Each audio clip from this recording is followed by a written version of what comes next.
Hello students, Sandeep नौनीवाला classes में आपका फिर से स्वागत है। आज हम शुरू करेंगे सिक्स्थ क्लास की साइंस चैप्टर सेकेंड, जिसका नाम है कंपोनेंट्स ऑफ फूड।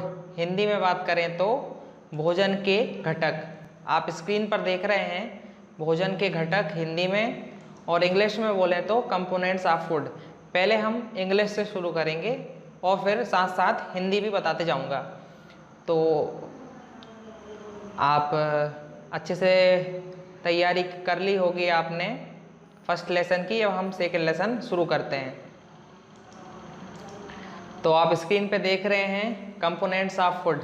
जो इंग्लिश वाले हैं वो इंग्लिश वाली बुक निकाल लीजिए, और जो हिंदी वाले हैं वो अपनी हिंदी वाली बुक में साथ साथ पढ़ते जाएंगे। और यदि आप ना भी बुक निकालें तो हमारे पास है, ऊपर आप देख सकते हैं अच्छे से। So, components of food, second lesson. In chapter 1 we made list of the food items that we eat, also identified food items eaten in different parts of India and marketed these on its map. Chapter number 1 में हमने list बनाई थी कि खाने देश में विभिन्न प्रकार के भोजन और कहाँ कहाँ खाए जाते हैं, कौन कौन से तरह से हमने देखा था इसमें। अब हम आगे देखेंगे कि a meal could consist of chapati, dal and brinjal curry, another may be rich sambar and a vegetable preparation of lady finger bhindi. At another meal could be appam, fish curry and vegetable. इसमें बताया है कि भोजन जो है उसमें नॉर्मली जो रहता है उसमें या तो बैगन की सब्जी हो सकती है, या तो चपाती हो सकती है, या दाल हो सकती है। और अलग हम बात करें तो जिसमें सांभर भी हो सकता है, और भिंडी लेडी फिंगर बोलते हैं, लेडीज़ फिंगर, उसमें भिंडी की सब्जी भी हो सकती है, और चावल हो सकते हैं, या फिर मछली की सब्जी हो सकती है। हिंदी में हम बात करें, अध्याय 1 में हमने उन खाद्य पदार्थों की सूची बनाई थी जिन्हें हम खाते हैं। भारत के विभिन्न भागों में खाए जाने वाले भिन्न भिन्न व्यंजनों के बारे में भी हमने बताया था तथा इन्हें मानचित्र में हमने अंकित किया था। ठीक है। इस प्रकार के भोजन में चपाती, दाल, बैगन का भरता हो सकता है, तो दूसरे में चावल, सांभर तथा भिंडी हो सकती है। इसके अतिरिक्त अन्य भोजन में अप्पम, मछली और सब्जियां हो सकती हैं। जैसे हमने बात किया है, हाँ, हमारा जो भोजन है उसमें चपाती मतलब रोटी के जैसे होती है, ये रोटी दी गई है इसमें, और दाल और बैगन का भरता, ये सब नॉर्मली हमारे खाने में होते हैं। और इसके अलावा यदि चाहें तो हम मछली या फिर और सब्जियां, अन्न, ये हमारे भोजन में हो सकती हैं। अब एक्टिविटी 1 में हमें बताया गया है कि our meal usually have a least one item made of kind of a grains. मतलब हमारे एक जो भोजन है उसमें एक ना एक तरह से दाल रहती है। Other items could be a dal, dish of meat और वेजिटेबल, मतलब और कुछ हमारे खाने में सब्जियां हो सकती हैं। It may also items like curd, butter, milk and pickle. और हमारे भोजन में या तो हाँ रायता हो सकता है, या फिर बटर हो, मिल्क हो सकता है, या फिर अचार हो सकता है। Some examples of meal from different regions are given. 2.1 number की जो टेबल है नीचे देख रहे हैं, इसमें अलग अलग प्रदेश से अलग अलग खाए जाने वाले सामानों को बताया गया है। Select food items you depicted on the map in the chapter 1 and some more meals to list। आप जैसे फर्स्ट नंबर के लेसन में हमने जो चैप्टर में बात की थी उसको भी आप टेबल 2.1 में कर सकते हैं। हिंदी में हम बात करें तो क्रियाकलाप 1 में इसमें बताया गया है, आमतौर पर हमारे आहार में अन्न से बना कम से कम एक व्यंजन होता है। मतलब हमारा खाना जो है उसमें अन्न से बना हुआ एक व्यंजन तो रहता ही है जो हम खाते हैं। और दूसरे खाद्य पदार्थों में दाल या मांस का कोई व्यंजन तथा सब्जी हो सकती है। मतलब जो और भी हमारा भोजन है उसमें मांस हो सकता है या फिर सब्जी या फिर और व्यंजन हो सकते हैं। इसमें हम दही ले सकते हैं या तो मठा, अचार भी शामिल हो सकते हैं। इस तरह के आहार के कुछ उदाहरण सारणी 2.1 में दिए गए हैं, मतलब नीचे जो तालिका दी गई है इसमें दिए गए हैं अलग अलग जगह से। इस अध्याय में अध्याय 1 में प्रस्तावित क्रियाकलाप 2 में आपके द्वारा सारणी में दर्शाए गए व्यंजन छांटिए। इस सूची में कुछ अन्य व्यंजन जोड़िए, इसे सारणी 2.1 में दर्शाए गए विधि से पूरा कीजिए। मतलब आप 2.1 इसमें भी सारणी में और एक लेसन से जो है फर्स्ट वाले अध्याय से भी आप उसमें बना सकते हैं। नाउ हम आगे बढ़े हैं तब sometimes we may not really have all the variety in our meals. If we are traveling, we may eat whatever is the available on the way. इसमें बताया है जब हम कहीं जाते हैं तब हमें ऐसा ज़रूरी नहीं कि जो हम खाना खा रहे हैं वही हमें मिले। जर्नी करते समय हमें और भी कुछ खाना पड़ जाता है। It may not be possible for some of us to eat such a variety of food and most of the time, मतलब हमें कई बार ऐसा रहता है जो हमें खाना पसंद नहीं है वो भी खाने के लिए हो जाता है। There must be some reason though why meals usually consist of such a distribution. मतलब इसमें बताया है कि हर एक जगह पे अलग अलग उनको दिया जाता है, जैसे अब साउथ में अलग रहता है, नॉर्थ में अलग, वैसे ही do you think that our body need different kind of food for some special purpose. इसमें पूछ रहे हैं क्या आपको लगता है कि हमारा जो खाना है उसको हमारे शरीर के लिए कुछ अलग से ज़रूरत पड़ती है, किसी एक स्पेशल पर्पस के लिए काम होता है।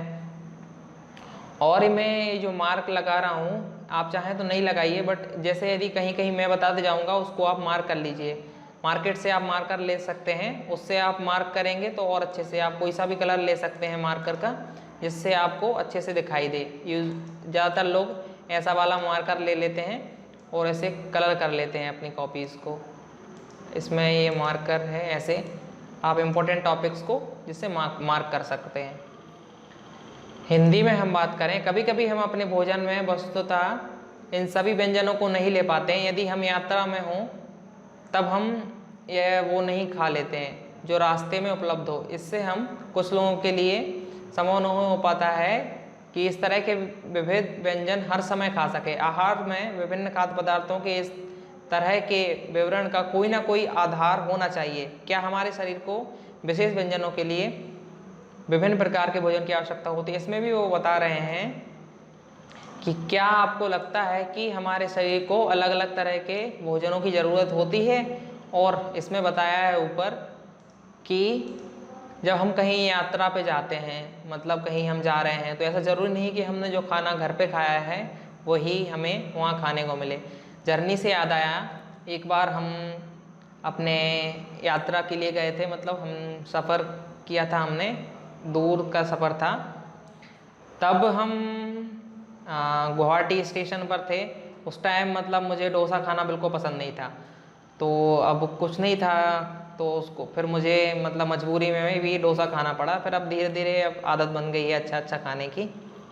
ठीक है, तो आगे बढ़। What do different food item contains, मतलब जो फूड आइटम्स हैं उसमें क्या क्या आइटम्स प्रेजेंट रहते हैं हमारे फूड में। We know that each dish is usually made up of one or more ingredient, मतलब हमारा जो भोजन है उसमें जो एक पूरी डिश है उसमें बहुत सारे इंग्रेडिएंट्स रहते हैं। Which we get from plants or animal, जो हम या तो प्लांट से मिलते हैं या फिर एनिमल से मिलते हैं। These are ingredients contain some components that are needed by our body, मतलब हमारे शरीर को जो इनकी आवश्यकता होती है। These components are called nutrients, मतलब हम इन्हें न्यूट्रिएंट्स कहते हैं जो हमारे शरीर के लिए आवश्यक रहते हैं। ऐसे इन कंपोनेंट्स को हम न्यूट्रिएंट्स कहते हैं। The major nutrients in our food are named carbohydrate, protein, fat and vitamin and minerals, मतलब हमारे शरीर को जो मेन आवश्यकता रहती है उन्हें हम कहते हैं कार्बोहाइड्रेट्स, प्रोटीन्स, फैट्स और विटामिन और मिनरल्स। और in addition food contains dietary fibres and water which are also, मतलब हमारे शरीर के लिए जो डाइटरी फाइबर्स और वाटर की भी आवश्यकता होती है। इसको आप हाईलाइट कर सकते हैं न्यूट्रिएंट्स कई कई बार पूछ लेते हैं कि न्यूट्रिएंट्स किसे कहते हैं। हिंदी में बात करें तो विभिन्न प्रकार के खाद्य पदार्थों में क्या होता है, मतलब जो हम खाना खाते हैं, भोजन लेते हैं, उसमें क्या क्या रहता है। हम जानते हैं कि प्रत्येक व्यंजन एक या एक से अधिक प्रकार की कच्ची सामग्री से बना होता है, जो हमें पादपों या तो जंतुओं से मिलता है, मतलब हमें एनिमल से या प्लांट से मिलता है। इसमें भी आप इंग्लिश में कर सकते हैं। हिंदी में इस कच्ची सामग्री के संघटक क्या हैं। इस कच्ची सामग्री से हमारे शरीर के लिए कुछ आवश्यक घटक होते हैं, मतलब इस जो हम खाना लेते, भोजन लेते हैं, ये हमारे शरीर के लिए आवश्यक रहता है। इन घटकों को हम पोषक कहते हैं, मतलब जो हम भोजन लेते हैं उसमें पाए जाने वाले जो तत्व रहते हैं उसे हम पोषक कहते हैं। हमारे भोजन में मुख्य प्रकार से कार्बोहाइड्रेट, प्रोटीन, वसा, विटामिन और खनिज लवण होते हैं, जिनको हम पोषक तत्व कहते हैं। इस मेनली इसमें रहते हैं कार्बोहाइड्रेट, प्रोटीन, वसा और विटामिन। इसके अतिरिक्त हमारे भोजन में रुक्षांश तथा जल भी शामिल होते हैं, जिनको हमारे शरीर में आवश्यकता होती है। इंग्लिश में हम आगे बात करें तो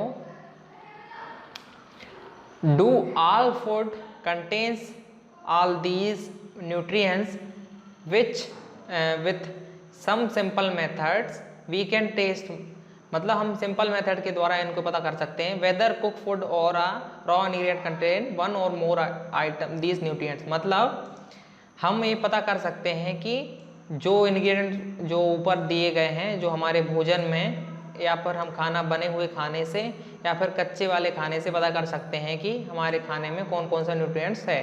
the test for presence of carbohydrates, proteins and fats are simpler to do as compare to the test of other nutrients, मतलब जो कार्बोहाइड्रेट के लिए और प्रोटीन फैट्स के लिए जो टेस्ट हो जाते हैं वो सबसे सिंपल टेस्ट होते हैं, बाकी उनके अदर से हम यदि टेस्ट करें तो।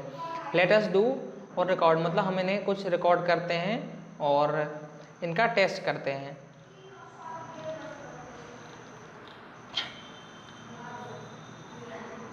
और हिंदी में बात करें तो क्या सभी खाद्य पदार्थों में से ये सभी पोषक तत्व उपलब्ध होते हैं, मतलब जो हम कुछ लेते हैं, जैसे हमने कुछ खाया है तो क्या सभी उसमें ये पोषक तत्व रहते हैं, ऐसा कुछ हमें पता करना पड़ेगा। कुछ साधारण विधियों से हम यह जान सकते हैं कि कच्ची सामग्री या पके हुए भोजन में कौन सा एक या एक से अधिक उपस्थित पोषक तत्व उपस्थित हैं। कार्बोहाइड्रेट, प्रोटीन, वसा के परीक्षण, अन्य पोषकों परीक्षणों की उपेक्षा, मतलब अभी बताया था मैंने, कार्बोहाइड्रेट और जो प्रोटीन के हैं और वसा के, इनके जो टेस्ट हैं वो इन सभी से सरल रहते हैं। For carrying out these test you will need solutions of iodine, copper sulphate and caustic soda, मतलब इसके लिए आपको इन चीज़ों की आवश्यकता होगी, आयोडीन का सॉल्यूशन, कॉपर सल्फेट का सॉल्यूशन और कॉस्टिक सोडा का solution.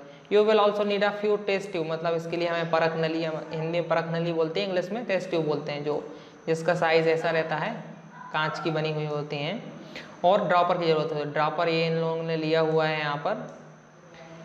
Try these test on cooked food item as well as raw material, या तो आप कच्चे में भी खाने में कर सकते हैं या पके हुए खाने में। Table 2.2 shows you record the observation from these tests, मतलब 2.2 जो टेबल है ये ऐसे बताए हुए हैं कि आप क्या क्या कैसे रिकॉर्ड कर सकते हैं। Some food items are given in the table. You can conduct the test either with these or any other available food items. Do the test carefully and do not try eat or taste. हाँ, इसमें बताया है, ये आप भी ध्यान रख लीजिएगा कि कभी भी आपको कोई सा भी जब आप टेस्ट कर रहे हैं तो ना तो किसी केमिकल को टेस्ट खाना है ना तो उसका टेस्ट करना है, क्योंकि कोई भी नुकसानदायक हो सकता है। हिंदी में हम बात करें, इन परीक्षकों को करने के लिए आपको आयोडीन सॉल्यूशन और कॉपर सल्फेट सॉल्यूशन और कॉस्टिक सोडा, हिंदी में विलयन बोलते हैं, इंग्लिश में सॉल्यूशन बोलते हैं, की आवश्यकता होगी। आपको कुछ परख नलियाँ तथा एक ड्रॉपर की भी आवश्यकता हो सकती है। इन परीक्षणों को पके हुए भोजन तथा कच्ची सामग्री पर करें। इन परीक्षणों से प्राप्त प्रेक्षणों को आप सारणी 2.2 में दर्शाए गए तरीकों से लिख सकते हैं। मतलब यहाँ पर जो दी गई है इसमें आप लिख सकते हैं सारणी में। उसके बाद अपना परीक्षण इन पर या फिर अन्य किसी उपलब्ध खाद्य पदार्थ पर कर सकते हैं। इन परीक्षकों को सावधानी से कीजिए। किसी भी रसायन को खाने या चखने की जरूरत नहीं है। मतलब हम जब भी यदि कभी भी आप लैब में जाएं तो वहाँ पर कोई सा भी केमिकल ना तो उसको टेस्ट करें ना तो थोड़ा सा भी चखना नहीं है, क्योंकि कोई भी केमिकल नुकसानदायक हो सकता है। यदि आवश्यक विलयन तत्काल उपलब्ध नहीं है तो आप यदि आप जो एक्टिविटी कर रहे हैं तब आप किसी भी अपने टीचर से इसको मंगा सकते हैं। इंग्लिश में हम बात करें तो let us begin by testing different food items to see if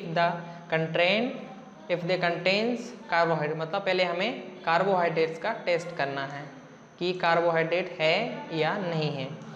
there are many types of carbohydrate. मतलब यहाँ कई प्रकार के कार्बोहाइड्रेट रहते हैं, जिनमें the main carbohydrate found in our body are starch and sugars. मतलब हमारी बॉडी में मेनली जो कार्बोहाइड्रेट पाए जाते हैं उसको बोलते हैं स्टार्च और sugar. We can easily test if the food item contain starch. मतलब हम आसानी से पता कर सकते हैं कि हमारे फूड में स्टार्च है, मतलब कार्बोहाइड्रेट है या नहीं है। उसको पता करने के लिए हम अभी भी टेस्ट करेंगे। टेस्ट फॉर जिसे बोलेंगे स्टार्च एक्टिविटी में करेंगे। हिंदी में हम बात कर लेते हैं इसके बारे में। हम विभिन्न खाद्य पदार्थों की जांच करके देखेंगे कि कार्बोहाइड्रेट उपस्थित है। कार्बोहाइड्रेट कई प्रकार के होते हैं, जिसमें भोजन में पाए जाने वाले मुख्य कार्बोहाइड्रेट हैं। हिंदी में बात करें तो मंड और शर्करा। इंग्लिश में बोलते हैं स्टार्च और इंग्लिश में स्टार्च हो गया, और इंग्लिश में स्टार्च और शुगर, और हिंदी में बोलते हैं शर्करा या मंड। यदि किसी खाद्य पदार्थ में मंड या शर्करा जो है वो इसका आसानी से हम परीक्षण कर सकते हैं। यदि किसी में पाया जाता है तो उसको हम आसानी से पता कर सकते हैं कि कहाँ पर है या नहीं है। अब उसके परीक्षण के लिए हम पहले इंग्लिश में बात करें। स्टार्च मतलब टेस्ट फॉर स्टार्च। ये एक्टिविटीज़ आप चाहें तो कर सकते हैं लैब में अपने टीचर्स की मदद से। Take a small quantity of food items or a raw ingredients. मतलब हमें एक छोटी सी क्वांटिटी में, मतलब बिल्कुल ज़रा सा लेना है क्वांटिटी ऑफ फूड आइटम। मतलब आप भोजन ले सकते हैं या फिर हम रॉ इंग्रेडिएंट्स ले सकते हैं, मतलब कच्चा आइटम या खाना पका हुआ। Put 2 to 3 drops of a dilute iodine solution. और हम ऊपर बात करेंगे, अभी उसमें दिया हुआ है ये सब बनाना कैसे है। डाइल्यूट सॉल्यूशन बनाना है। पहले हमें डाइल्यूट आयोडीन सॉल्यूशन 2 से 3 ml उसमें डालना है। Observe if there is any changes the colour of food item. मतलब उस कलर को जो फूड है यदि वो ब्लू से ब्लैक चेंजेस होता है तो हम इसका मतलब है वहाँ उसमें स्टार्च प्रेजेंट है। Repeat this test with other food items to find whether these contain starch. और हम और भी फूड आइटम पता कर सकते हैं और उनको आप लिस्ट में कर सकते हैं। अब हम बात कर लेते हैं इस जो टेबल की इसमें दिया हुआ है। A dilute solution of iodine can be prepared by adding a few drop of tincture iodine solution to a test tube half filled with water. मतलब जो हमें आयोडीन का सॉल्यूशन बनाना है उसके लिए हमें क्या करना पड़ेगा, पहले हमें परख लेनी, मतलब जो ले लेना है टेस्ट ट्यूब बोलते हैं, जिसमें आधा इतना पानी भरा होगा, ठीक है। और उसमें बस अपन को कुछ ड्रॉप टिंक्चर आयोडीन के डालना है, जिससे वो आयोडीन सॉल्यूशन बन जाएगा। यदि कॉपर सल्फेट का सॉल्यूशन बनाना है than copper sulphate solution can be prepared bye dissolving 2 gram of copper sulphate in 100 millilitre of water. मतलब 100 ml हमें वाटर लेना है। परख ये अच्छे से नहीं बनी, इसको डिलीट कर देने दो। हमें ले लेना है टेस्ट ट्यूब या फिर और बीकर वगैरह ले सकते हैं आप। उसमें 100 ml जिसमें 2 ग्राम मिलाना है कॉपर सल्फेट, जिससे आपका कॉपर सल्फेट सॉल्यूशन बन जाएगा। तीसरा 100 gram of caustic soda dissolve in 100 ml of water make a required solution of caustic, मतलब कास्टिक सोडा का बनाना है हमें सॉल्यूशन, तो 10 ग्राम ऑफ कास्टिक सोडा और 100 ml ऑफ वाटर, जिससे हमारा कास्टिक सोडा सॉल्यूशन बन जाएगा, जो हमें अभी यहाँ पर काम आएगा। ये जो हमने स्टार्च का टेस्ट किया था। और यदि आपको कुछ समझ में नहीं आ रहा है तो आप मुझे पूछ सकते हैं नीचे कमेंट में, आपके जो भी क्वेश्चन रहेंगे उन सब के आंसर आपको मिल जाएंगे। पहले हम इसके बारे में बात कर लें। आयोडीन का तनु विलयन बनाने के लिए जल में आधी भरी परख नली में कुछ बूंद 3-4 आयोडीन की मिला दीजिए। मतलब जो आयोडीन का हमें सॉल्यूशन बनाना है, यदि हिंदी में बात करें तो पहले हमें ले लेना है, ये परख नली थोड़ी अच्छी नहीं है, इसमें आधा पानी भरा होगा, जिसमें हमें कुछ बूंद आयोडीन सॉल्यूशन की मिला देना है, टिंचर आयोडीन मिला देना है, जिससे हमारा आयोडीन सॉल्यूशन बन जाएगा। कॉपर सल्फेट का सॉल्यूशन बनाने के लिए 100 ml का जो अपन को पानी लेना है, 100 ml वाटर इसमें, और इसमें 2 ग्राम कॉपर सल्फेट मिला देना है, ये यहाँ पर दिया हुआ है। और 100 मिलीलीटर जल में 10 ग्राम कॉस्टिक सोडा सॉल्यूशन बनाने के लिए 10 ग्राम का हमें ले लेना है कॉस्टिक सोडा, और 100 मिलीलीटर का हमें मतलब जल, जिससे हमारा मिल जाएगा कॉस्टिक सोडा सॉल्यूशन। अब हम आगे बात करते हैं परीक्षण के लिए, मंड के परीक्षण के लिए।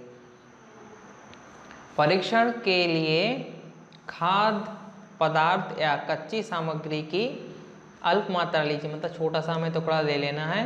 इसमें तनु आयोडीन विलयन सॉल्यूशन 2 से 3 जो हमने ऊपर बनाया, ये इसमें से 2 या 3 बूंद डालना है। खाद्य पदार्थ के रंग में होने वाले परिवर्तन को देखिए, क्या यह नीला या काला हो गया है। यह नीला या काला रंग मंड की उपस्थिति दर्शाता है, मतलब यदि वो नीले से काला हो गया तो उसका मतलब उसमें मंड प्रेजेंट है। जैसे जैसे फिगर में बताया गया है, आयोडीन सॉल्यूशन उन्होंने रखा हुआ है, और ये पोटैटो जो आलू रखे हुए हैं उसने 2 से 3 ड्रॉप यदि डाले हैं, और ये देखिए यहाँ पे चेंजेस होता है, ब्लू से ब्लैक, काला से नीला, तो इसका मतलब उसमें मंड प्रेजेंट है। इस परीक्षण को किसी अन्य खाद्य पदार्थ के साथ दोहराइए और जांच कर लीजिए कि इसमें मंड है। अपने परीक्षणों को सारणी 2.2 में आप लिख सकते हैं, इसमें आप भर सकते हैं।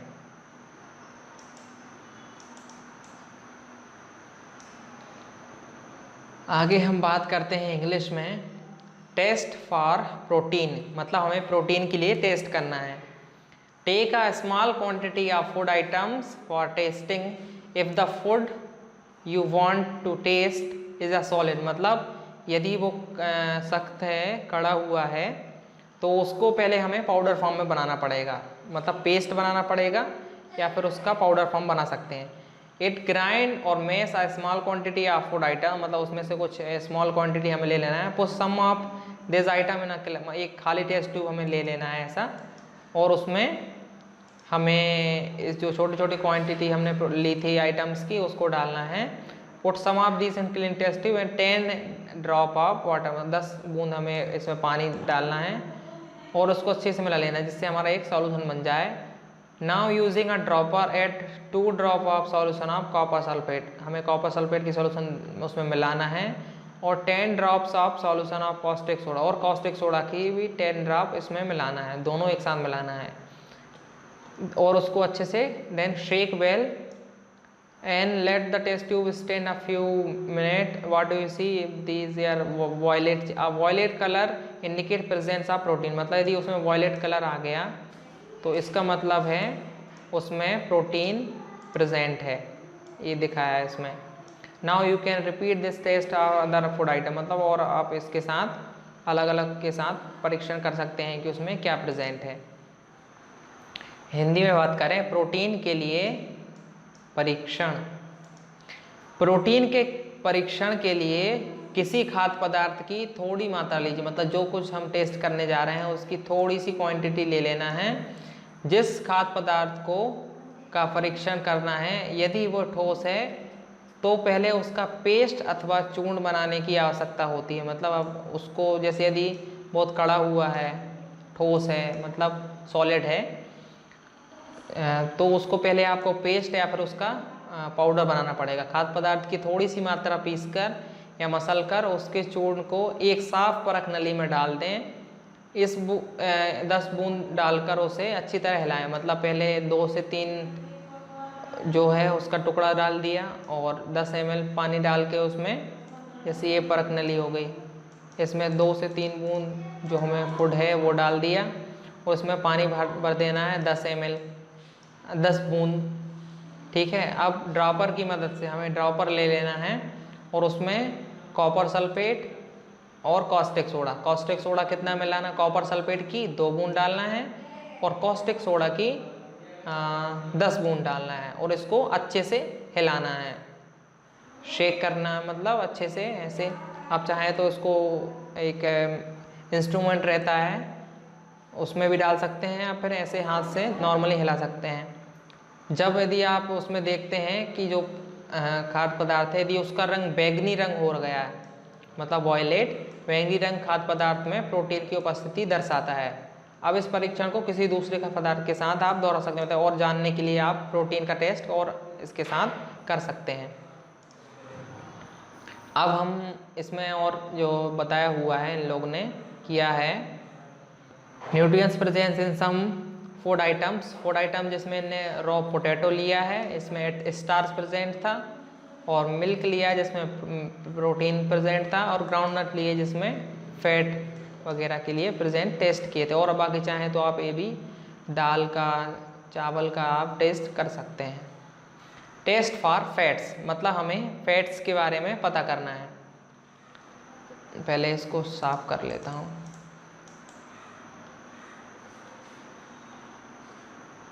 अब अच्छे से साफ दिख रहा है। Take a small quantity of food item, मतलब हमें छोटी थोड़ा सा क्वांटिटी में फूड लेना है जिसकी हमें टेस्ट करना है। Wrap it in a piece of paper, मतलब अच्छे से उस पेपर में उसको रैप कर लेना है, जिससे जो भी हमारा हो गया छोटा सा एक आइटम हो गया उसको अच्छे से कवर कर लेना है। Take care that a paper does not tear, मतलब वो जो पेपर हम कर रहे हैं वो अच्छे से करना है कि फटे ना। And now straighten the paper and observe it carefully, मतलब फिर उसको अच्छे सीधा करना है और अच्छे से देखना है कि उसमें कोई चेंजेस आए हैं कि नहीं। Does it have oily patch, मतलब उसमें किसी ऑयली जो है कुछ निशान आए हैं। Hold the paper again light, मतलब उसको लाइट के सामने फिर रखना है। Are you able to see the light faintly through this patch, मतलब जो आप पेपर ले लेंगे, यदि पेपर को किसी ऑयली वाले खाने में यदि करेंगे आप तो उसमें ऑयल लग जाएगा, उसको फिर आप लाइट की तरफ देखेंगे। यदि लाइट्स उससे आर पार दिख रही है तो इसका मतलब है जो ऑयली उसमें जो प्रेजेंट आ गया है उसका वो आपको फैट शो करता है कि उसमें फैट प्रेजेंट है। द फूड आइटम्स में sometimes contain a little water, कभी कभी क्या रहता है जो फूड है हमारा उसमें थोड़ी क्वांटिटी में पानी की भी हो सकती है। Therefore after you rubbed an item on paper, let the paper dry for a while, मतलब कुछ देर के लिए हमें उसे छोड़ देना है ऐसे ही जिससे वो सूख जाए। तो क्या होता है, there were any water that may have come from food, it would dry up after some time if no oily paste shows up after this, the food item does not contain any fat, मतलब हमें देखना है उसको हम थोड़ी देर के लिए तो छोड़ देंगे, उसके बाद यदि कुछ पानी रहेगा तो वो उड़ जाएगा, यदि पानी नहीं रहा और सब कुछ ख़त्म हो गया इसका मतलब उसमें फैट नहीं है। हिंदी में बात करें तो वसा के लिए परीक्षण। खाद्य पदार्थ की अल्प मात्रा लीजिए, मतलब हमें छोटा सा टुकड़ा ले रहा है, इसे एक कागज़ के टुकड़े में लपेट कर कूटिए और आराम से उसको मसलना है।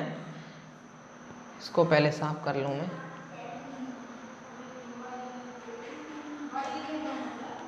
और कागज़ में अच्छे से मसलना है और ध्यान रखना है कि कागज़ फट ना जाए। अब कागज़ को सीधा कीजिए और ध्यानपूर्वक देखिए क्या इस पर तेल के धब्बे हैं। कागज़ को किसी प्रकार के सामने लाएं। क्या आपको इस धब्बे से होकर आने वाला धुंधला प्रकाश देता है, मतलब हमें उसको लाइट के सामने लाना है और देखना है कि आगे से लाइट आ रही है या नहीं। कागज पर है तेल का धब्बा खाद्य पदार्थों में वसा की उपस्थिति दर्शाता है, मतलब जो हम कागज लेंगे उसको हम यदि इसमें रैप करेंगे किसी टुकड़े में और जो ऑयली उसमें आ जाएगा वो हमें बताएगा कि उसमें वसा प्रेजेंट है।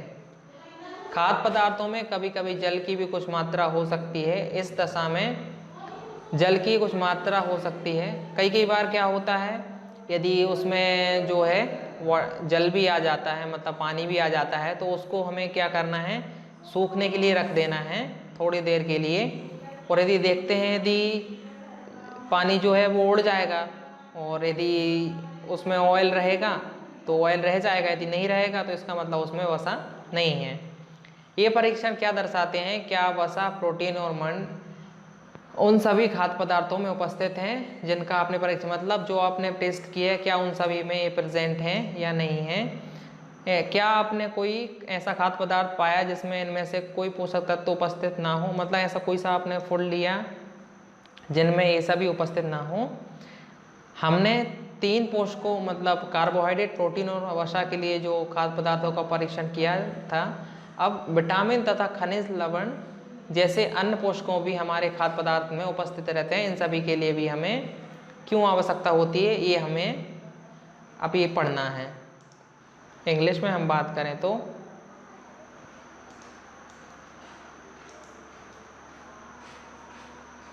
what do these tests show are fats and proteins and starch present in all the food items you tasted.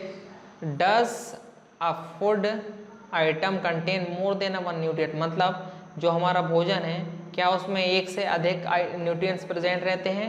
Do you find any food item that does not contain any of these nutrients? We tested food items for 3 nutrients, carbohydrate, protein and fats. There are also other nutrients like vitamins and minerals that are present in different food items. Why do we need, मतलब हमें nutrients की क्यों आवश्यकता रहती है, इसमें ऐसा पूछा जा रहा है।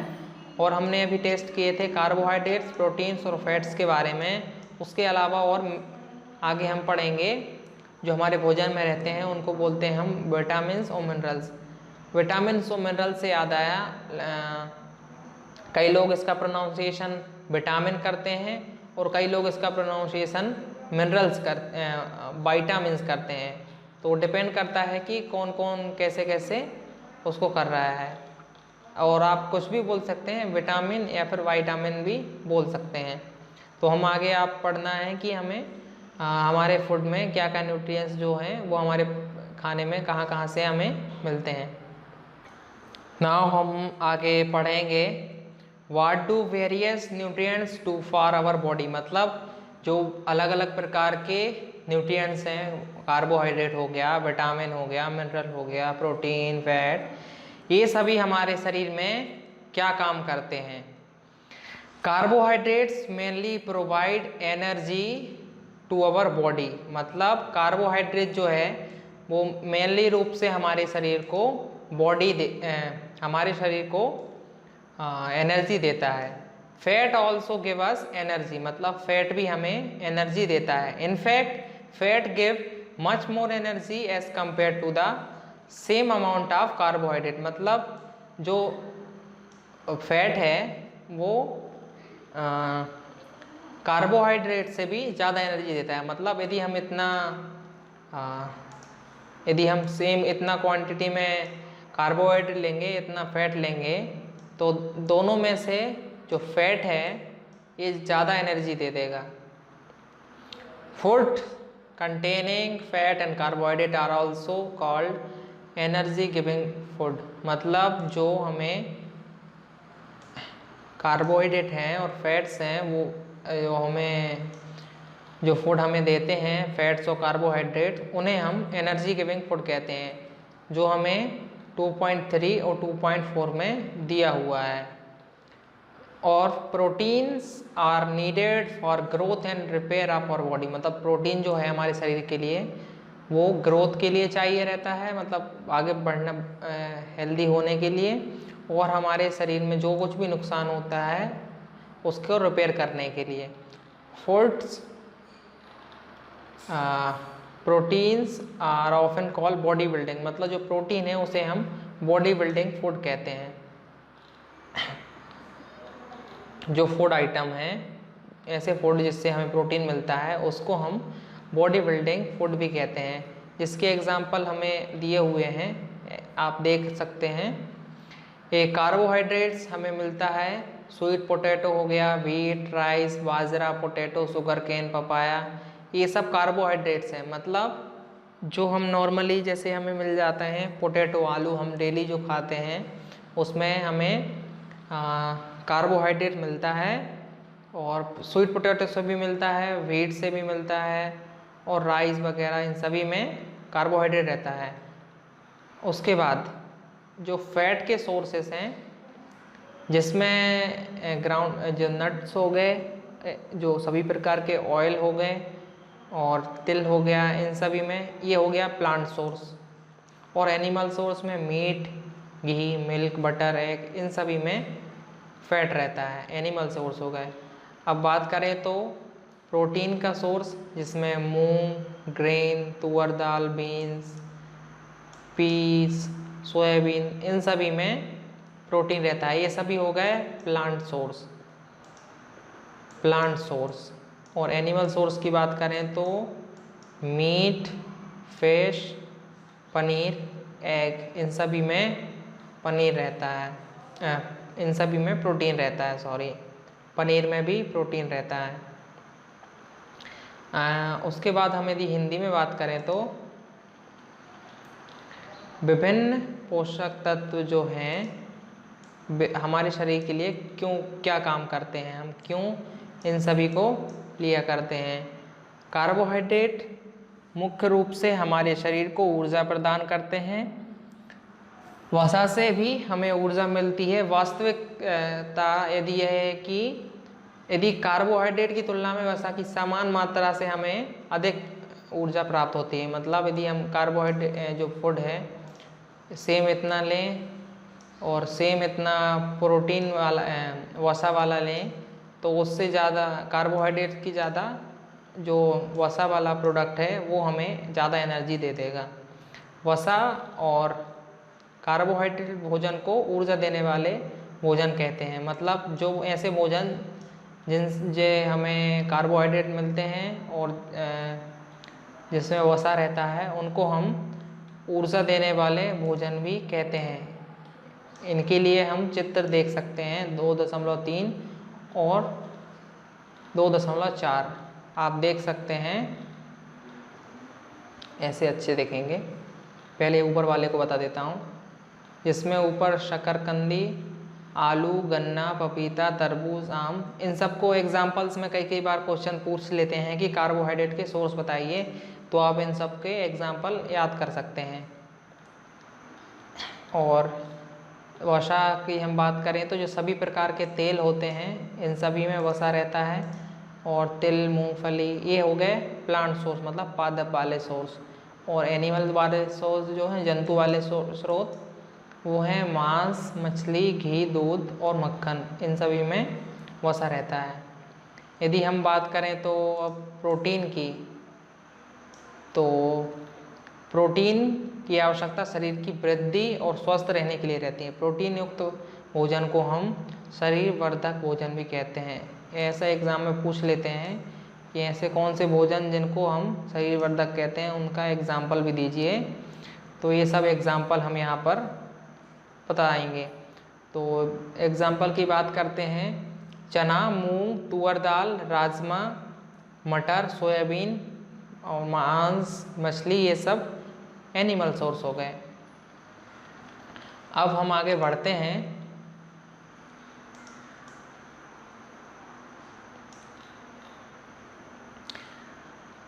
हाँ, vitamins help in protecting our body against disease. मतलब जो विटामिन है वो हमारे शरीर में जो यदि कोई बीमारी हो जाती है उनसे बचने के लिए हमारी मदद करते हैं। Vitamins also help in keeping our eyes, bones, teeth, gums healthy. मतलब हमारे शरीर में जैसे आइज़ हो गए, आँखें, दांत हो गए, हड्डियाँ, इन सभी को मजबूत रखने के लिए हेल्प करते हैं। Vitamin are of different kinds known by different names, मतलब विटामिन कई अलग अलग नामों से भी जाने जाते हैं, जिसमें vitamin A, B, C, D, E के अलग अलग प्रकार के रहते हैं। There is also group of vitamin called vitamin B complex, मतलब एक ऐसा ग्रुप भी रहता है जिसे हम बी कॉम्प्लेक्स भी कहते हैं। जो हमारे शरीर में विटामिन है वो अलग अलग तरीके से हमें यूज़ रहता है और हमारे शरीर को अलग अलग प्रकार से ज़रूरत होती है। Vitamin A keeps our skin and eyes healthy, मतलब हमारे शरीर की जो त्वचा है उसको ठीक रखता है vitamin A. Vitamin C helps body fights against many disease, मतलब जो विटामिन सी है वो कई डिसीज से हमें बचाता है। और vitamin D helps our body to use calcium for bones and teeth, मतलब जो विटामिन डी है वो हमारे शरीर में जो हड्डियां हैं उन सब के लिए भी ज़रूरी रहता है और हमारे दांतों के लिए भी। Foods that are rich different vitamin are shown in 2.6 to 9, ये अलग अलग सोर्स हैं जो हमें दिए हुए हैं। Minerals are needed in our body in a small quantity, each one is essential for proper growth of body and to maintain good healthy. Some sources of mineral are source in 2.10 और दिया है। अब हम बात करें तो sources of जो vitamin के हैं, आप अच्छे से देख रहे होंगे। विटामिन ए का सोर्स जो है वो पपाया दिया हुआ है, कैरेट, मैंगो, इन सभी में विटामिन ए रहता है। और विटामिन हम बी की बात करें, व्हीट, राइस और लिवर, यकृत, इस सभी में विटामिन बी रहता है। विटामिन सी की लिए बात करें, ऑरेंज हो गया, टोमेटो, गुआवा, ग्रीन चिली, नीम, लेमन, आंवला, इन सभी विटामिन सी रहता है। और विटामिन डी के लिए हम बात करें, मिल्क, बटर, एग, फिश, ये सभी सोर्स बताए हुए हैं विटामिन डी के। हिंदी में हम बात करें तो विटामिन रोगों से हमारे शरीर की रक्षा करते हैं और विटामिन हमारी आँख, अस्थियाँ, दांत और मसूड़ों को भी स्वस्थ रखने के लिए हमारी सहायता करते हैं। विटामिन कई प्रकार के होते हैं जिन्हें हम अलग अलग नामों से जाते हैं, मतलब हम विटामिन कई प्रकार के होते हैं और इनको सभी के अलग अलग नाम भी होते हैं। जैसे इनमें से रहता है vitamin A, B, C, D, अलग अलग, और कई विटामिन ऐसे रहते हैं जिनको बी कॉम्प्लेक्स से भी नाम से जाना जाता है। हमारे शरीर को सभी प्रकार के विटामिनों की अल्प मात्रा में, मतलब बहुत कम क्वांटिटी में हमें इनकी ज़रूरत पड़ती है। विटामिन ए हमारी त्वचा और आँखों को स्वस्थ रखता है, जिसकी यदि आँखें कई बार गड़बड़ हो जाती हैं, उन्हें विटामिन ए के प्रोडक्ट जो हैं वो खाने चाहिए। विटामिन सी हमें बहुत से रोगों से लड़ने में हमारी मदद करता है। और विटामिन डी हमारी अस्थियाँ, मतलब जो हड्डियाँ और दांतों के लिए कैल्शियम का उपयोग करने में हमारी शरीर की सहायता करता है। विभिन्न विटामिनों को भरपूर भोजन, और इसमें जो चित्र हैं यहाँ पे दिए हुए हैं, जैसे हम बात करें विटामिन ए, पपीता, गाजर, आम, दूध, मछली का तेल, इन सभी में विटामिन ए रहता है। और विटामिन बी के लिए यकृत, गेहूँ, चावल, इन सब में विटामिन बी रहता है। विटामिन सी की यदि बात करें तो संतरा, टमाटर, अमरूद, मिर्च, नींबू, आंवला, इन सभी में विटामिन सी रहता है। विटामिन डी के लिए मछली, अंडे, दूध वगैरह, इन सभी में विटामिन डी रहता है। अब हम आगे बात करते हैं, हमारे शरीर को खनिज लवणों की आवश्यकता अल्प मात्रा में होती है। शरीर के उचित विकास तथा अच्छे स्वास्थ्य के लिए प्रत्येक खनिज लवण आवश्यक हैं और विभिन्न खनिज हमें इसमें 2.10 में दिए हुए हैं। जो अलग अलग प्रकार के मिनरल्स हैं वो इसमें दिए हुए हैं, आप अच्छे से देख सकते हैं। आयोडीन इसमें दिया हुआ है, फास्फोरस, हाँ, लोह दिया हुआ है, कैल्शियम जो पाया जाता है, आप बुक में अच्छे से इन्हें बोलते हैं मिनरल्स। इंग्लिश में बात करें तो हिंदी में खनिज लवण, सोर्सेस ऑफ मिनरल्स। इंग्लिश में हम बात करें जिंजर हो गया, आयोडीन के लिए जो सोर्स हैं, फास्फोरस के लिए और आयरन के लिए। हाँ, अब our body also prepare vitamin D in the presence of sunlight, मतलब हमारी जो बॉडी है वो सनलाइट के प्रेजेंट में विटामिन डी बनाती है। Nowadays insufficient exposure to sunlight is causing vitamin D, और बहुत सारे लोगों में आजकल क्या रहता है, विटामिन डी की डिफिशियंसी क्यों आती है, क्योंकि वो लोग सनलाइट में नहीं निकलते हैं, इस कारण से उनको विटामिन डी नहीं मिल पाता है। मोस्ट फूड आइटम्स यूजुअली है मोर देन वन न्यूट्रिएंट, मतलब एक जो हमारा भोजन हो गया उसमें एक से अधिक न्यूट्रिएंट्स पाए जाते हैं। You may have notice this while recording your observation, मतलब जो हमने तालिका बनाई थी उसमें हमने देखा होगा। However in a given raw material one particular nutrients may be present in much larger quantity than in others. For example rice has more carbohydrate than other nutrients, मतलब जो राइस है उसमें कार्बोहाइड्रेट्स प्रेजेंट रहता है other nutrients के साथ। And we see that rice is a carbohydrate rich, मतलब जो हमारे राइस चावल हो गए उसमें बहुत सारे जो कार्बोहाइड्रेट प्रेजेंट रहता है, इसलिए हमें उसे कार्बोहाइड्रेट रिच प्रोडक्ट कहते हैं या फिर सोर्सेज ऑफ फूड कहते हैं। और हिंदी में यदि हम बात करें तो अधिकांश खाद्य पदार्थों में एक से अधिक पोषक होते हैं। आपने भी सारणी 2.2 में प्रेक्षणों को लिखते समय इस बात को आवश्यक देखा होगा कि फिर भी किसी कच्ची सामग्री में एक निश्चित पोषक की मात्रा दूसरे पोषकों की मात्रा से अधिक हो सकती है। उदाहरणतः चावल में कार्बोहाइड्रेट की मात्रा दूसरे पोषकों से अधिक होती है। इस आधार पर हम यह कह सकते हैं कि चावल कार्बोहाइड्रेट समृद्ध होते हैं, मतलब चावल में एक से बहुत सारा कार्बोहाइड्रेट रहता है, इस कारण से इसे हम कार्बोहाइड्रेट समृद्ध भोजन भी कह सकते हैं। इंग्लिश में हम आगे बात करें, अब आते हैं बात डाइटरी फाइबर्स की। बिसाइड दीज न्यूट्रिएंट, मतलब इन सभी जो हमने आगे पढ़े हैं कार्बोहाइड्रेट, प्रोटीन, फैट, इस सभी के अलावा आते हैं डाइटरी फाइबर्स और वाटर जो हमारे शरीर के लिए आवश्यक रहते हैं। Dietary fibres are also known as roughage. Roughage is a mainly provided by plant products, मतलब जो हमारे शरीर में प्लांट प्रोडक्ट्स के द्वारा मिलते हैं, जिसमें whole grains and pulse, potatoes, fresh fruits and vegetables are main source of roughage, मतलब ये सभी जो सोर्सेस हैं ये सभी मेन सोर्स हैं रफेज के।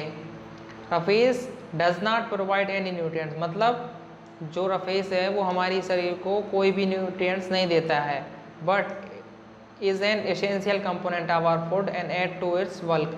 कई बार हम बहुत सारा ले लेते हैं जो हमारे शरीर में कि इसकी कोई सा भी न्यूट्रिएंट्स नहीं देता है, but it is essentially component of our food, मतलब जो फिर भी हमारे शरीर में ये हमारा काम क्या करता है, इसमें हम अच्छे से टिक कर देते हैं। This help our body to get rid of undigested food, जो हमारे अनडाइजेस्ट फूड रहता है, मतलब कुछ ऐसा खाना जो हमारा डाइजेस्ट नहीं हो पाता है, ये उसको हमारी बॉडी से अलग करने में मदद करता है। हिंदी में बात करें तो आहारी रेशे बोलते हैं।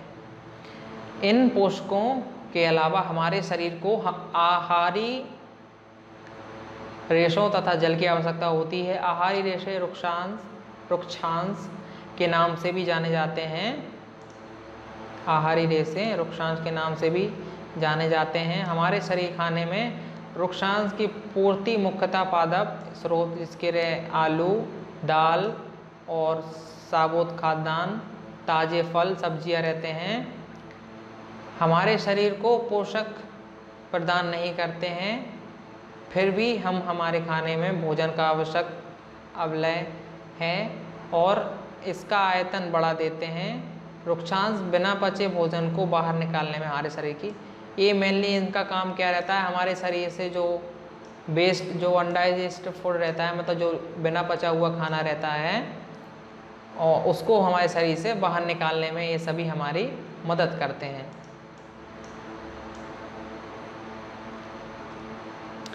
अब हम बात करते हैं इंग्लिश में वाटर से। Water helps our body to absorb nutrients from food, मतलब जो हम खाना खाते हैं उससे हमें न्यूट्रिएंट्स एब्जॉर्ब करने में मदद करता है हमारा वाटर, इसलिए कहते हैं सबसे ज़्यादा हमें दिन में पानी पीना चाहिए ताकि हमारा डाइजेशन हो सके।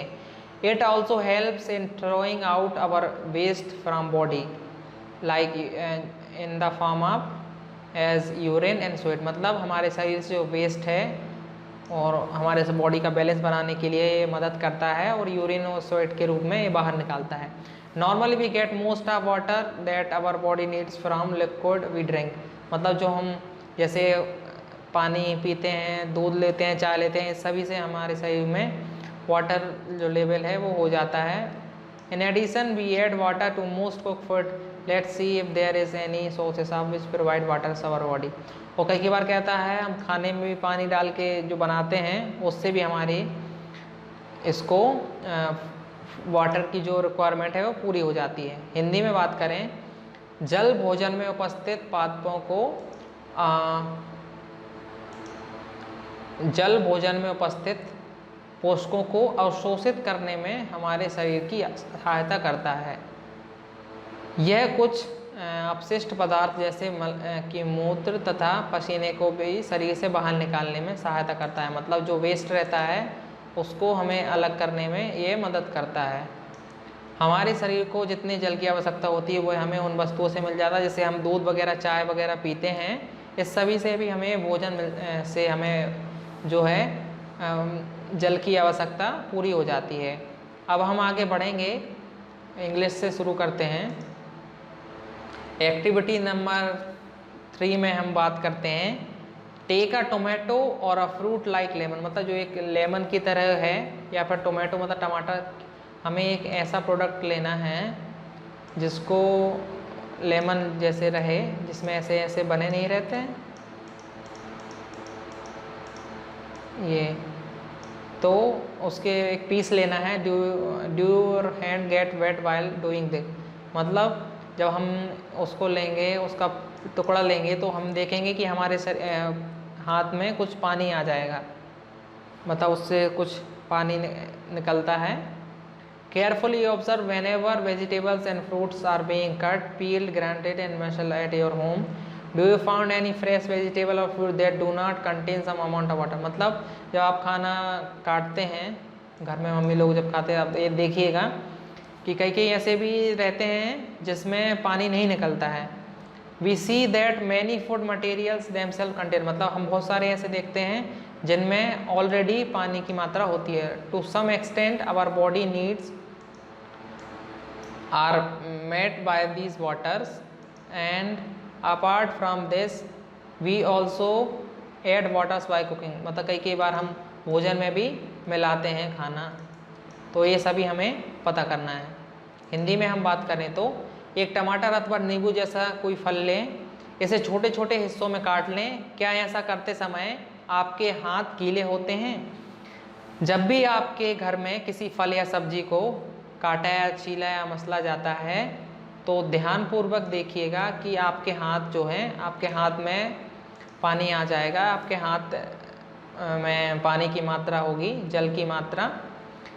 हम देखते हैं कि कई खाद्य पदार्थ में जल होता है और कुछ समय तक हमारे शरीर के लिए आवश्यक जल की पूर्ति इसी जल से हो जाती है। इससे अतिरिक्त कई खाद्य पदार्थों को पकाते समय हम उसमें जल भी डालते हैं। जो हम खाना बनाते हैं कई बार उसमें भी हम भोजन लेते हैं, उसमें हम पानी की मात्रा मिलाते हैं। अब हम आगे बात करते हैं बैलेंस डाइट। मेन टॉपिक अभी अच्छे से आया है।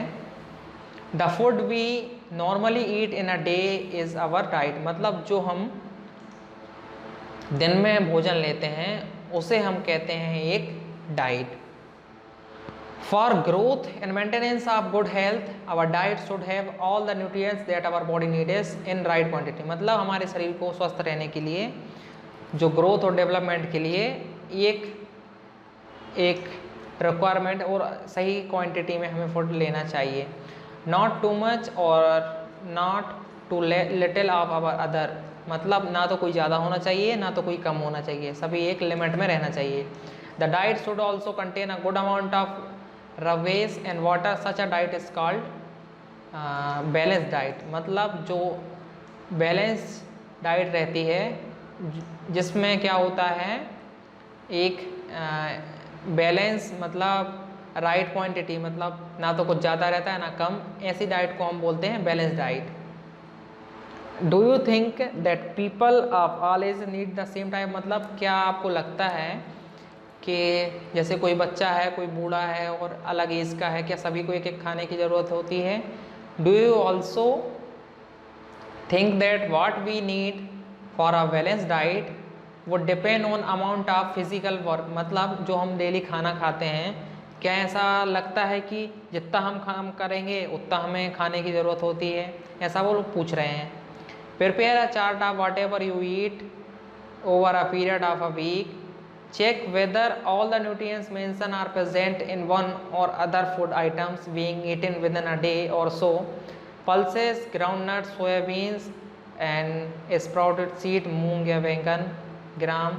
Fermented food मतलब South Indian food such as idlis, a combination of फ्रोल्स, missi roti, thepla made from cereal and pulses, बनाना और अलग अलग आइटम्स इसमें दिए हुए हैं। There one can eat a balance diet without expensive food, मतलब उसमें बता रहे हैं ये सब जो है ये सभी एक्सपेंसिव हो गए, तो इसके अलावा भी आप चाहें तो इसके अलावा भी आप एक बैलेंस डाइट ले सकते हैं। ऐसा ज़रूरी नहीं है कि आप जो बैलेंस डाइट है वो एक बहुत ही महंगी रहती है, नहीं, हमें लिमिट में खाना है, ना तो ज़्यादा होना है ना कम, इसलिए हम उसे बोलते हैं balance diet. Eating the right kind of food is not enough, it should also be cooked properly so that its nutrients are not lost, मतलब यदि खाना अच्छे से बना होगा तो उसके न्यूट्रिएंट्स ख़त्म नहीं होंगे।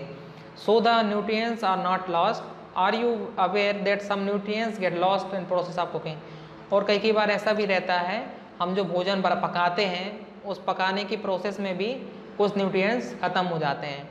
If the vegetables and fruits are washed and cutting peeling them it may result in the loss of some vitamins, मतलब कई बार क्या होता है जब हम जिनको छील देते हैं, अलग कर देते हैं, तो उनके विटामिन्स और मिनरल्स अलग हो जाते हैं, क्योंकि कई बार क्या होता है उनकी स्किन जो रहती है, मतलब जो हमारा फ्रूट हो गया, अभी फ्रूट तो नहीं है, उसमें जो ऊपर की लेयर रहती है उसमें भी कुछ विटामिन्स और मिनरल्स होते हैं जिनको हम अलग कर देते हैं। और कई बार क्या रहता है, हम यदि चावल धोते हैं या दालों को धोते हैं तो उसके धुलने से भी उसमें से मिनरल्स और विटामिन्स कई बार निकल जाते हैं। तो अगली बार से ज़्यादा चावल और दालों को नहीं धोइएगा, यदि आपके मम्मी धुलते हैं तो उनको मना कर दीजिए कि उससे क्या होता है कि उनके विटामिन्स और मिनरल्स निकल जाते हैं। We also know that cooking improves the test of food and make it easier to digest, मतलब जो हम भोजन पकाते हैं उससे क्या होता है, हमारा जो भोजन है वो खाने लायक और बन जाता है और हमारे डाइजेशन अच्छे से हो जाता है। At same time cooking also results in the loss of certain, और कई बार क्या होता है न्यूट्रिएंट्स भी गायब हो जाते हैं उसमें से, और many useful proteins and considerable amount of minerals are lost if excess water is used during cooking is the thrown away, मतलब यदि हम ज़्यादा पानी मिला देते हैं तो जो मेन प्रोटीन हो गया, मिनरल्स हो गया, जो प्रोटीन और कुछ मिनरल्स हैं वो सभी अलग हो जाते हैं। हिंदी में हम बात करें तो संतुलित आहार बोलते हैं बैलेंस डाइट को। संतुलित आहार सामान्यतः पूरे दिन में जो कुछ भी हम खाते हैं उसे आहार कहते हैं, मतलब जो कुछ आप डेली एक जो खाते हैं उसे हम आहार बोलते हैं, हिंदी में बोलते हैं डाइट, और इंग्लिश में हिंदी में बोलते हैं आहार, इंग्लिश में बोलते हैं हम डाइट। हमारे शरीर की वृद्धि, अच्छे स्वास्थ्य को बनाए रखने के लिए हमारे आहार में सभी पोषक तत्व उचित मात्रा में होने चाहिए जिनकी हमारे शरीर को आवश्यकता होती है। मतलब हम जो डेली रहते हैं, डेली जो भोजन हम खाते हैं, हमारे शरीर में उसकी क्वांटिटी कैसी रहनी चाहिए, एक उचित मात्रा में होना चाहिए, ना तो ज़्यादा कम होना चाहिए ना तो ज़्यादा होना चाहिए। कोई भी पोषक तत्व ना आवश्यकता से अधिक हो, ना ही कम हो। हमारे आहार में पर्याप्त मात्रा में रुक्षांश और जल भी होना चाहिए।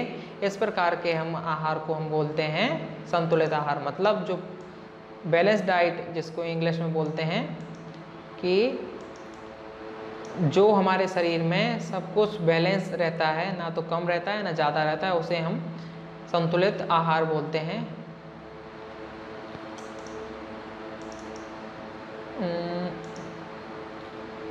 क्या आप सोचते हैं कि प्रत्येक आयु वर्ग के लोगों को एक ही प्रकार के आहार की आवश्यकता होती है? मतलब क्या आपको लगता है जैसे कोई बच्चा है या बूढ़े हैं तो सभी को एक ही प्रकार के भोजन की आवश्यकता होती है?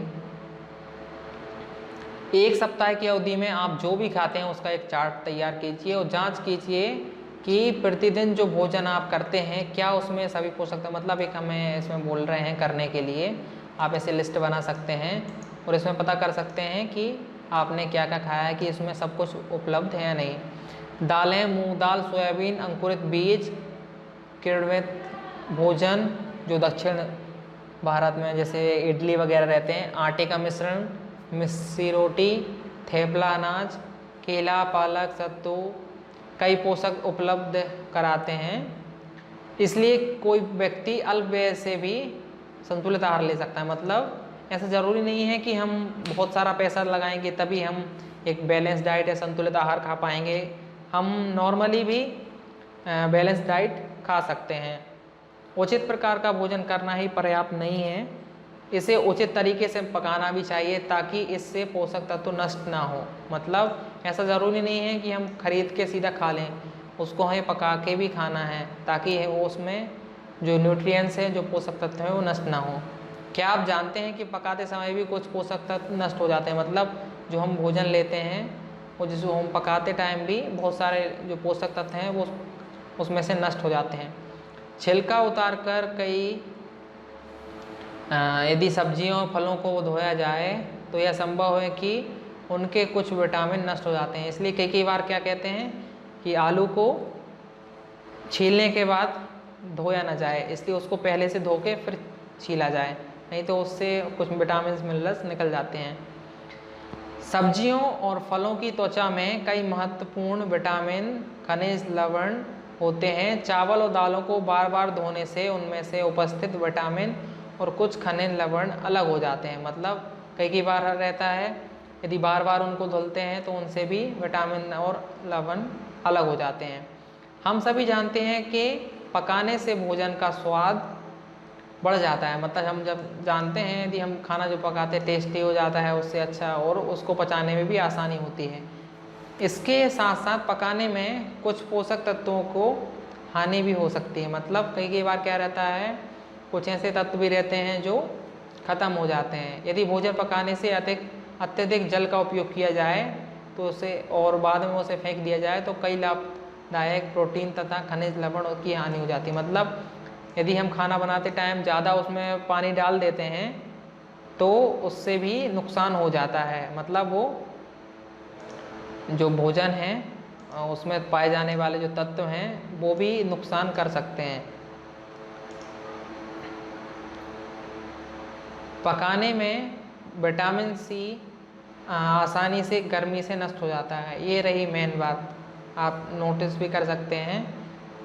मतलब जब भी हम खाना जो पकाते हैं तो उसमें हीट की ज़रूरत पड़ती है और गर्मी से जो है खाना विटामिन सी वो ख़त्म हो जाते हैं।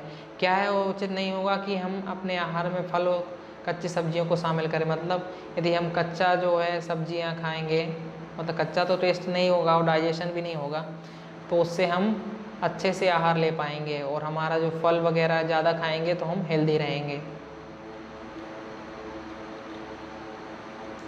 इंग्लिश में हम बात करें, vitamin C get easily destroyed by heat during cooking. मतलब खाना बनाते समय विटामिन सी हीट से ख़त्म हो जाता है।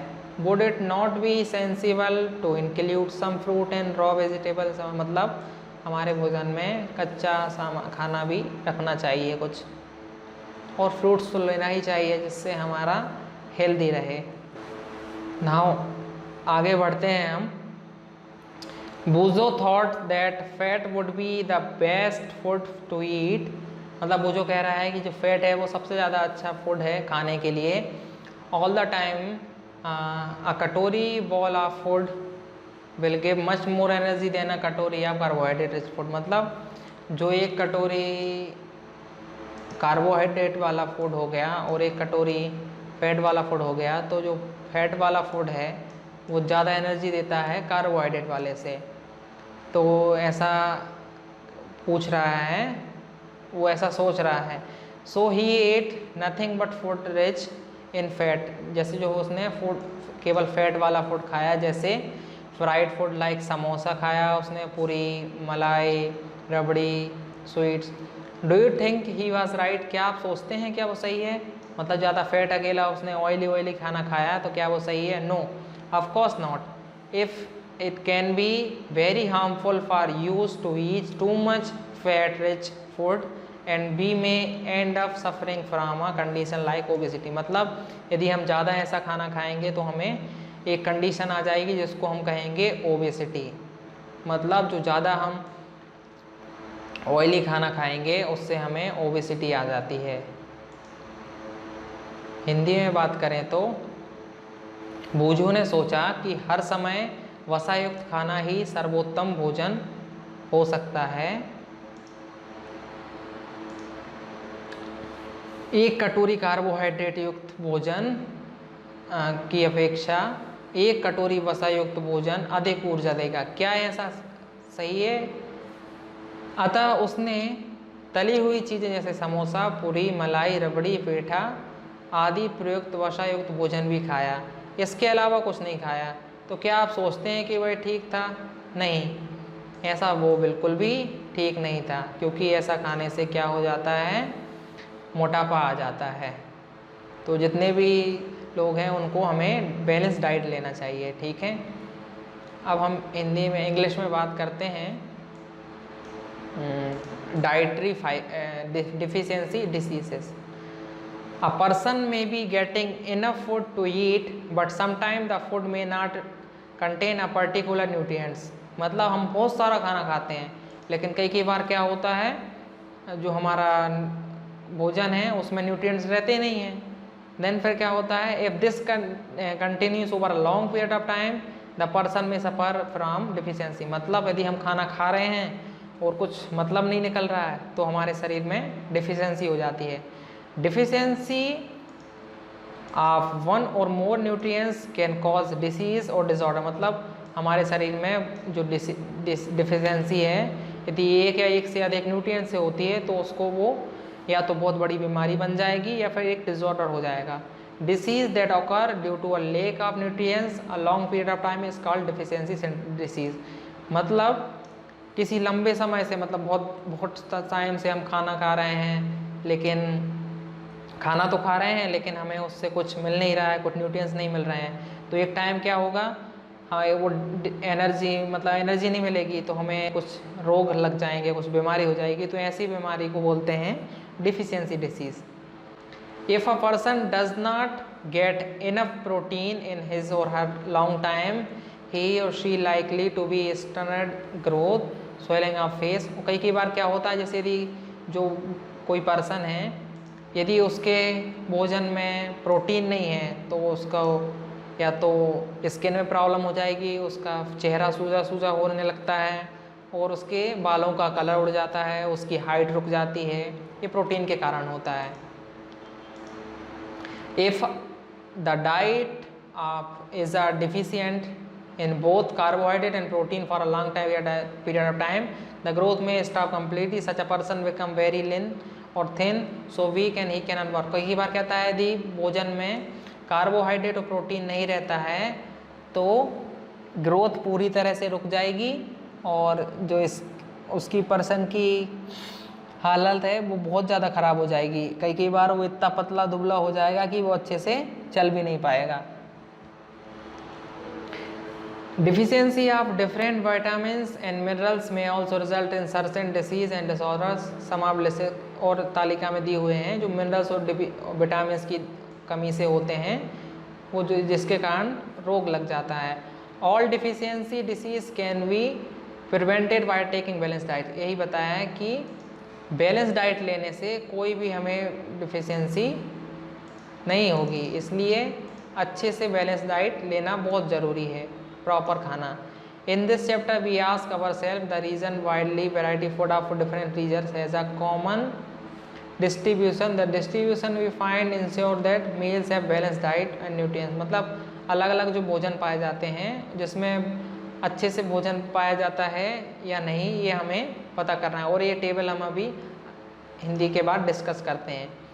हिंदी में बोलते हैं अभाव्य जन रोग, जैसे मतलब लंबे समय तक यहाँ पे दिया हुआ है ऐसे रोग होते हैं, जैसे यदि कोई व्यक्ति खाना खा रहा है लेकिन यदि उसको कोई सा जो पोषक तत्व नहीं मिल रहे हैं तो हम उसे बोलते हैं अभाव से ग्रसित हो गया है, मतलब उसे अभाव हो गया है।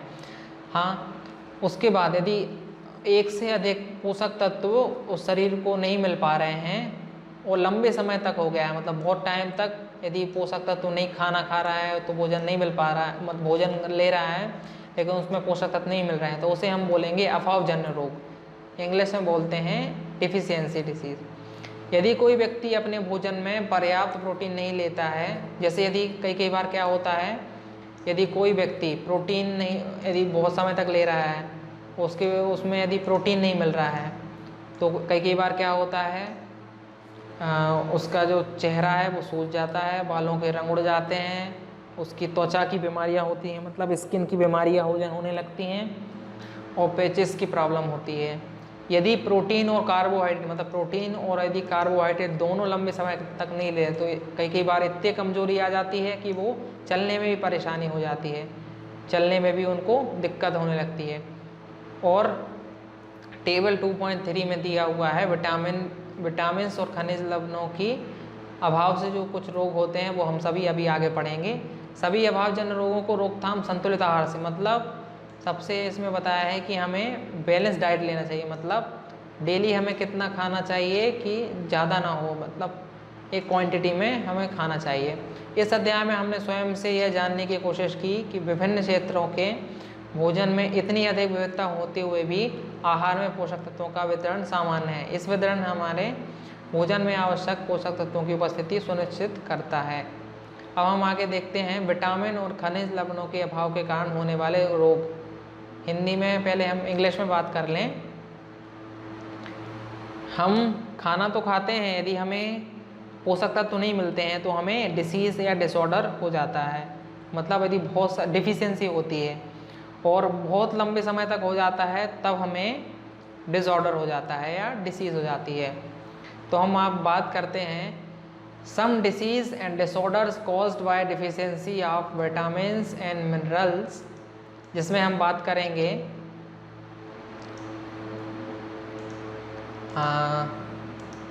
विटामिन ए हो गया, बी हो गया, B1, C, D, calcium, iodine. इसको अच्छे से याद रखने का मैं एक तरीका बताता हूँ।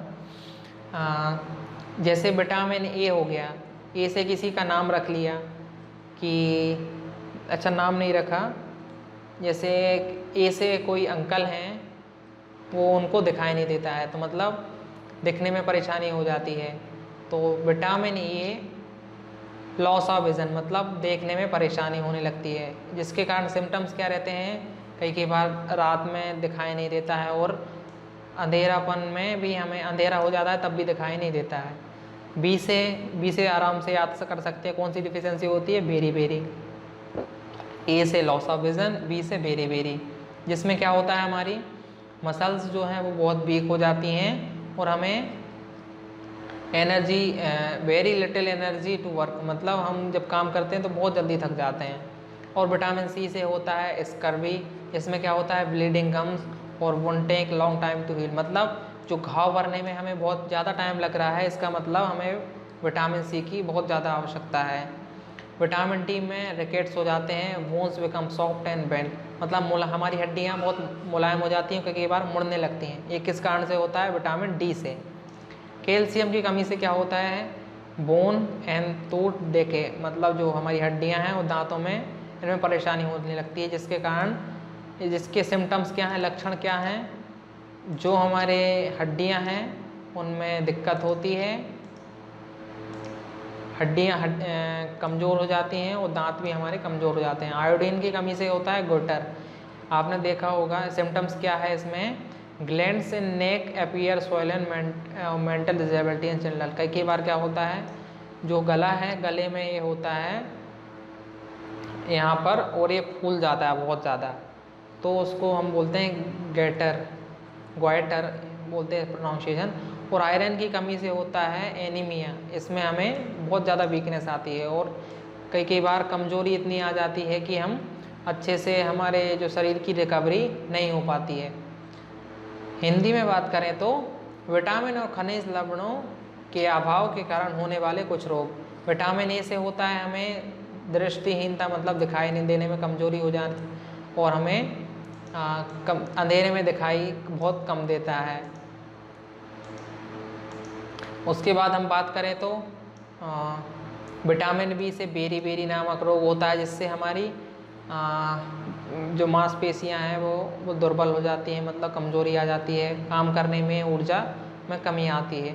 विटामिन सी से होता है स्कर्वी रोग, जिससे मसूड़ों में खून निकलता है और घाव भरने में हमें बहुत ज़्यादा टाइम लगता है। विटामिन डी से हमें रैकेट्स हो जाते हैं, अस्थियां मुलायम होकर मुड़ जाती हैं। कैल्शियम की कमी से होने वाला रोग, जिसमें अस्थियां और दंत क्षय होता है, मतलब हमारी जो अस्थियां हैं वो कमज़ोर हो जाती हैं और दांतों में भी परेशानी होती है।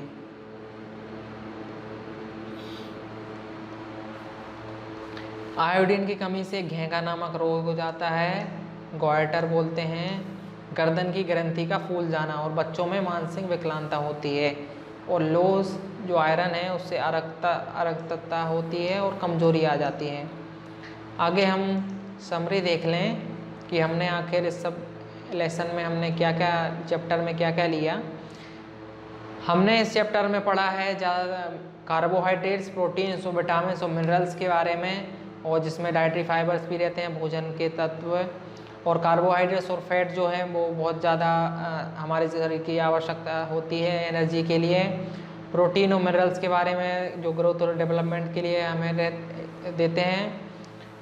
और विटामिन्स जो हमारे बॉडी को डिसीज़ से हेल्प करते हैं। बैलेंस डाइट हमारे शरीर के लिए बहुत आवश्यकता होती है, और यदि हम न्यूट्रिएंट्स हमारे शरीर को नहीं मिलते हैं, जिससे हमें डिसीज़ और डिसऑर्डर हो जाते हैं।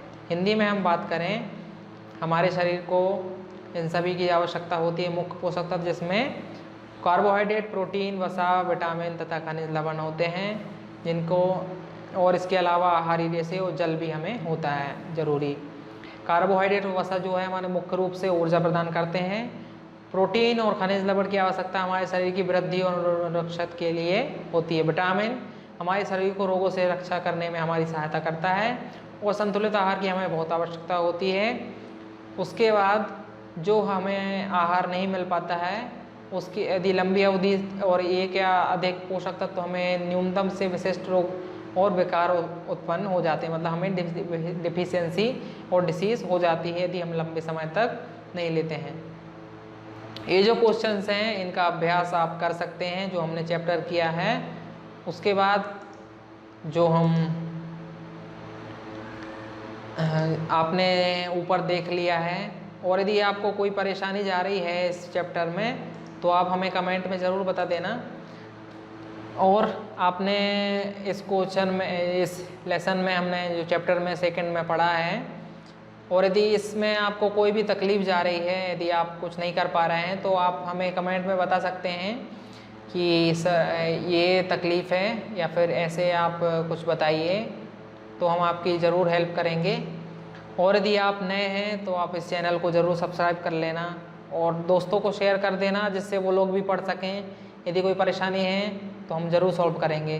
तब तक के लिए अच्छे से प्रैक्टिस करें और अच्छे से मन लगा के पढ़ाई करें। Bye bye.